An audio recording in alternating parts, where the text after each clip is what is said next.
All right, we're glad to have you back. Minister of Solid Minerals, Kayode Fayemi, has won the All Progressives Congress Governorship Primary in Ekiti State. He secured the most votes in the rescheduled exercise held on Saturday.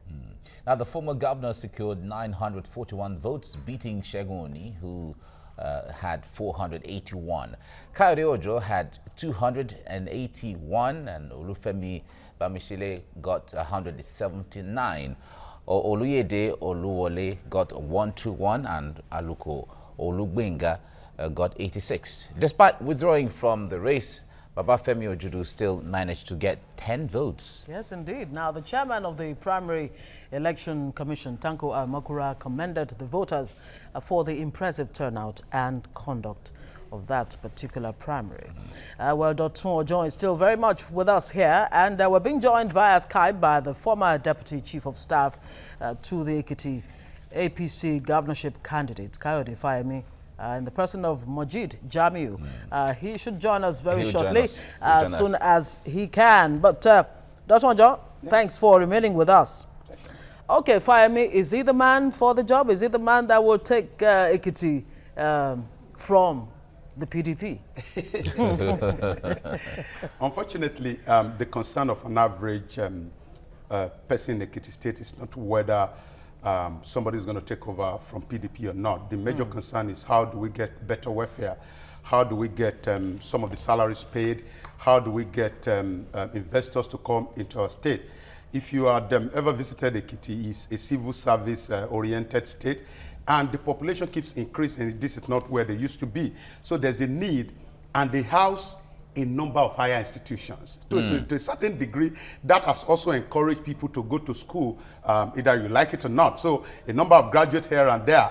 Beyond who takes over from the current governor, the present governor of the state, is the question of a man who's going to come and at least let the people experience a better welfare as it is 21st century compliant. So more than who takes better over, welfare, but this is the same man they actually said no to.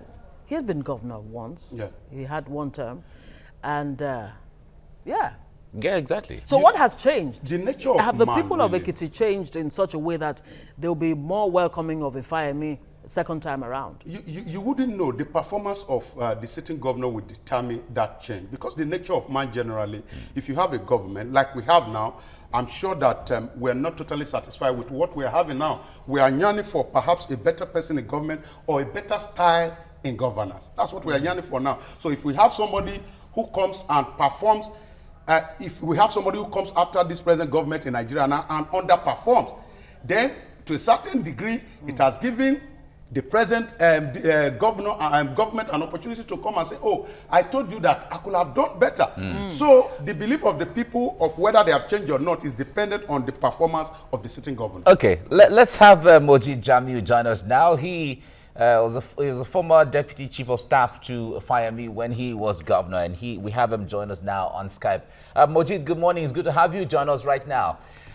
We have listened to lots of Nigerians making comments about Fayemi winning the APC governorship ticket.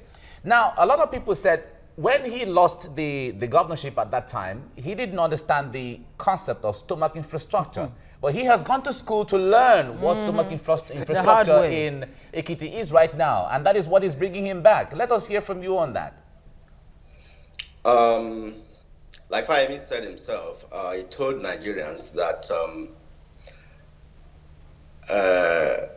why he's coming back is because a lot of things gone back in Ekiti, and he's trying to put them right. He's learned a lot in the past few years since he's left office, and that the development agenda set by his government when he was there for 4 years between 2010 and 2014, almost everything is being reversed. Ekiti is now known for the worst things. He's trying to change that. You could see that we predicted on TVC that it will be an upset if Fayemi loses that ticket. You could see he won with a clear margin in a very clean, clear and transparent primary. So the other person said, Ekiti people will be faced with a choice of whether to continue with 6 months, between 6 and 10 months of unpaid salaries for different sectors of workers. A government and with a government that promised to increase the allowance to the elderly from 5,000, which Fayemi was paying, to 10,000. And at the end of the day, in the last 4 years, none of them has received a dime, especially the old people. And also, when this government came to power, he told all the youths in Ekiti to submit their CVs in his office, at the governor's office. More than 30,000 youths submitted their CVs. Up till now, I doubt if any of them have received any letter of appointment. So some of these and more will be the yardstick for which the voters will decide on July 14. So it's not about whether Fayemi has the capacity to beat Fayoshe or not. Fayoshe is not even going to be on the ballot. So it's a different ball game. And people have seen better that they can know the difference between stomach infrastructure and real development. So a lot of them will come to play in deciding who the voters will cast their ballot for on July 14.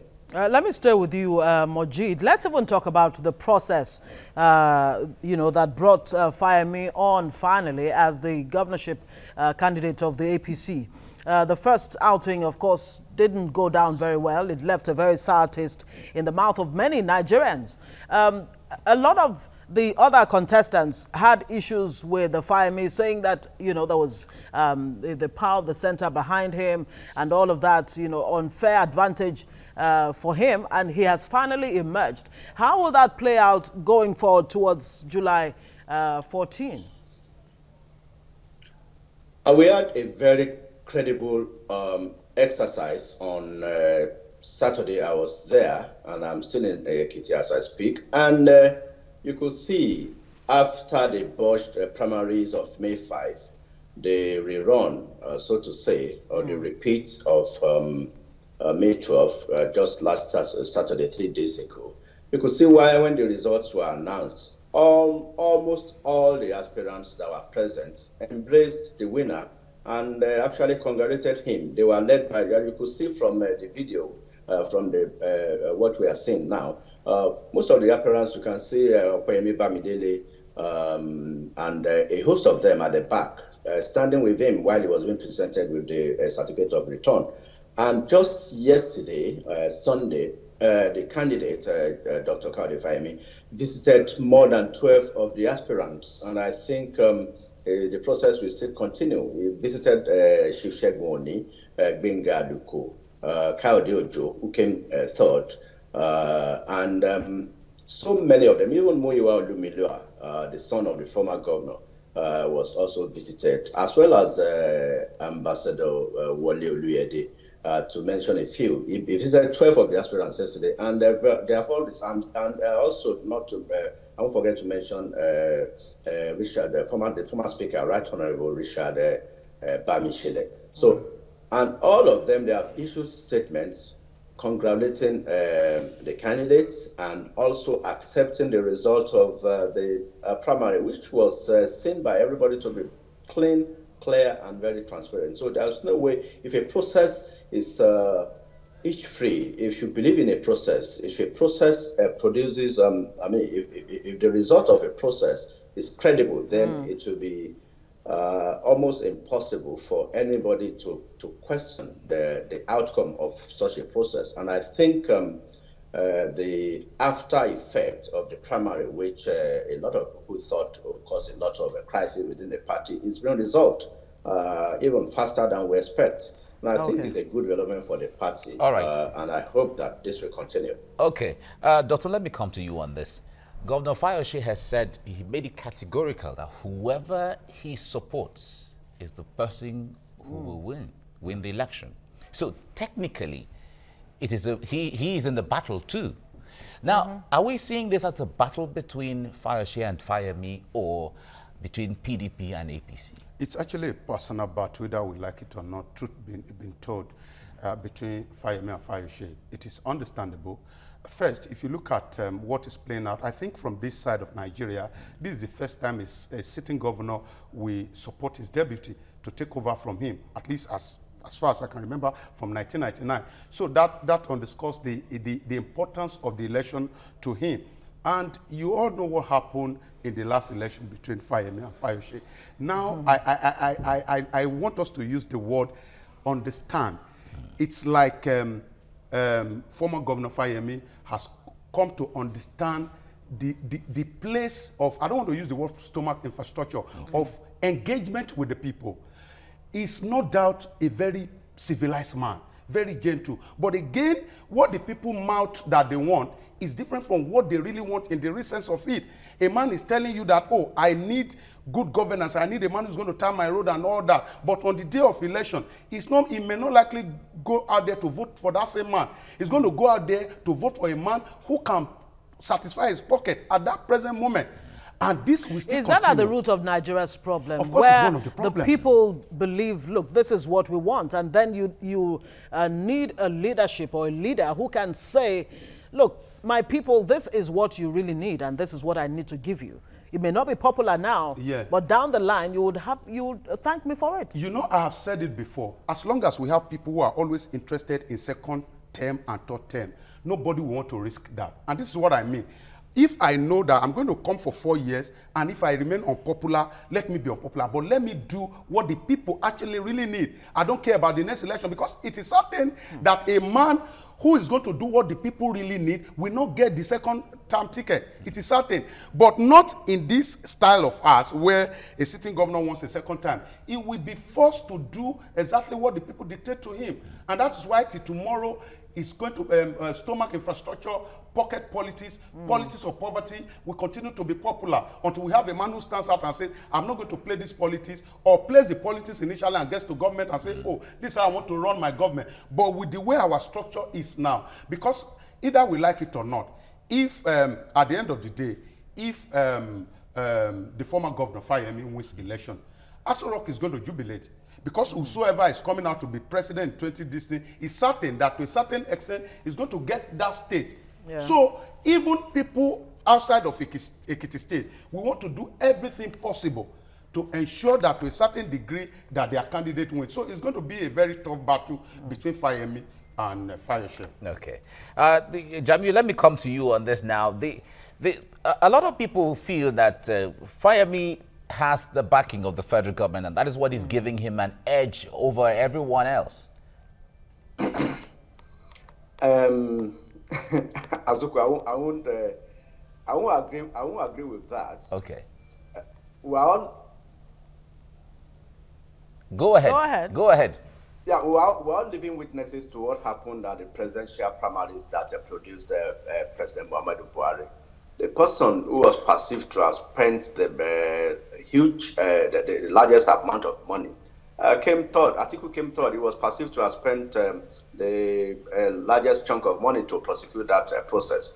But in this case, you could see the election was very, very transparent. Nobody induced the voters. They went there. They could have voted any other candidate apart from Fayemi if they didn't believe in him. Like I was telling some of the correspondents who are on ground that they were looking at the voters, and most of them were like about 60% of them were more than 60 years and above, which means they were part of those who benefited from the social welfare scheme of Fayemi between 2010 and 2014. It came with a program of giving 5,000 naira to the elderly, and the youths were taking about between 10,000 and 30,000, about 30,000 of them. And a lot of these people were part of the delegates. So it needed little or nothing to preach to the delegates. They've seen him perform before. They believe he could do it again. Compared to if how she that promised social infrastructure and what has he been able to deliver? Like Fayemi said yesterday, he's been only able to deliver a bridge to nowhere. You promise so much infrastructure, but then people are hungry. The salaries are being owed. There is a government that was collecting budget support, Paris Club refund, and so many other supports from the same federal government. But I mean, salaries are not being paid. Ekiti State is basically a 60-70% civil service state. So when civil servants are not paid, the economy is shut down. So yeah, when you say salaries are not play. being paid in Ekiti State, not to justify that, it's not only happening in Ekiti. More than 25 states in Nigeria, for a long time, were not able to pay school fees.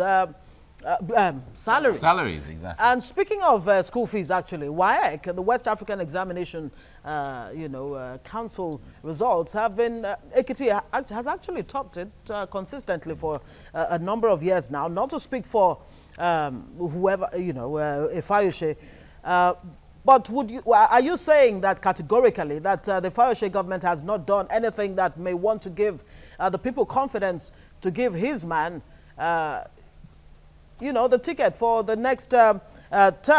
Because Fayose really has described Fayemi's victory as a Pyrrhic victory. Fayose is known for being noticed. He will say things that will enable people to notice him. But then, I think we should remind Nigerians that the scenario in 2014, when the election was held, will be quite different from what we have today. In 2014, this same Fayose, his major campaign slogan then was, Ekiti cannot afford to be in opposition. That Ekiti must be in the mainstream, which means Ekiti must join the government at the center. So now, I think Fayemi will also preach that Ekiti must not be in opposition. Ekiti is under PDP now, while the government at the center is APC. So the people of Ekiti will also want to be in the mainstream under a government at the center. So and the scenario that played out in 2014, where the whole election was militarized and held under like a war situation, will not happen in 2018 on July 14. We see a situation where the election is going to be free and fair, and there will be no molestation. We still recall the roles played by the now retired Major General Momo, and also Sajir Kole, and the roles played by Obani Koro. These cases are still in court. We are living witnesses to the carnage that happened on June 21 in Ekiti State. And some of these cases are still in court. So the process is still on. Ekiti people won't forget easily. A lot of the leaders of the All Progressive Congress then were handed into detention. They were not allowed to take part in the election. They were de-emphasized. But this will not happen in 2018 in July. So it's going to be a free and fair election, and in a free and fair contest, people will be able to decide who actually they want, whether the person who promised them so much in proportion and they have been going to a bed empty, or somebody who promised to increase the lot of the youth and the elderly and who has been doing it. As a matter of fact, the social security scheme of Ekiti State has now been taken over by the federal government under the N-Power and some other initiatives. So it's going to be a contest between Fayemi and Eleka, and not even Fayose. Okay. So even if Fayose were to be on the ballot, in a free and fair election, Fayemi will beat him hands down. All right, Jamiu, Moji, let me stay with you here. There are concerns that there are grand efforts to starve the PDP and Ekiti State of funds to continue with the elections, as the case may be. I wonder what you hear about that concern. I don't see Buhari doing that. This is the same government. Until recently, when the Debt Management Office released the status of what Ekiti has been taking, and also the Federal Ministry of Finance, as well as the Accountant General of the Federation, Ekiti State has been benefiting from a budget support of about between 1.3 and 1.5 billion every month. And if the government want to starve Ekiti of funds, I don't think that latitude will be granted to Ekiti State, being a PDP state. All the benefits due to Ekiti are being paid as at when due. So if that happens, and the monthly allocation comes to the states, and I doubt if that will happen under Buhari. Buhari treats all the states with equal measure. The first state visited by Buhari was a PDP state at the Cross River way back 2-3 years ago. So I don't see any reason to think that or to believe that Ekiti State will be starved of funds because of election. All right, let's bring it back to Dr. John right here in the studio. Dr. widening the picture really as to the maturity or otherwise of our democracy, should it really matter if a state like Ekiti State, for example, is opposition under the PDP and you have a ruling APC at the center? Should it really matter that a state is under the governance of a party at the center or in opposition, if our democracy really is moving in the direction that it should be? It's not as if our democracy is not actually moving at the direction it should move, but the problem we have is that the political players have been able to hijack the movement process, and they only say things that appeal to the immediate psyche of the people. At the long run, they know that this is not going to benefit them in any way. But because we are a people who want to hear what we want to hear, so that's why at every point in time, a politician will come to you and say, oh, you are not getting ruled because the man at the top is not from your party. And if you come to look at it, because we also play politics of religion, resentment, and race, if you come to look at it very carefully, you discover that it may actually be panning out like that perhaps because the president does not like the sitting governor of a state, he may decide not to look at the direction of the person. So it is about ourselves as a people until we begin to give the society a chance to grow without us as a people obstructing the movement. Then we'll continue to recycle this promise and have this same mindset of, oh, this man is not my party, the man in Abuja is not from my political party. So in a sense of it, coming to your question, it should not matter. But I tell you that it has become a matter. It does matter. Yes. Yeah, because I mean, at the end of the day, you find some state governors of, deciding to go the way of the party at the center. That happened under the last administration. You remember the phrase or the term family affair. Now, the point there is there are times where the family affair phenomenon favor states that are in tandem with the same political party with the federal government. So when things go so we're not able to differentiate between politics and governance. Well, that's just what it means. Getting there. Okay, Najid, let me bring this to you very quickly. I need to ask you this. There's been this talk about Fayemi's 73-year-old running mate. Can you clarify that for us? And that's that's one of the cheap stuff that is coming from the PDP. PDP has been more involved in the process that produced Fayemi than even the APC itself. They are the ones throwing that. As we speak, the APC is just to choose a running mate for Fayemi. So where they got the 73-year-old from, I mean, it's only known to them. Maybe it's PDP that will choose a running mate for Fayemi. I don't know, but there's no truth in that. As I speak, Fayemi is yet to pick his running mates, but I think that will happen probably before tomorrow, because I think the deadline is May 15, which is tomorrow. All right, we have to leave you here now. Moji Jamiu, former Deputy Chief of Staff to former Governor Kayode Fayemi, thank you very much for joining us from Ado-Ekiti in Ekiti State. And Dr. John, Leadership and Communication Strategies, thank you so much for coming on the program. And thanks for the book. Thanks for the book. Yes, we'll be reading it. You can be sure of that. Nice. Understanding Technical Leadership, that's the title. Thank you. Okay. Right.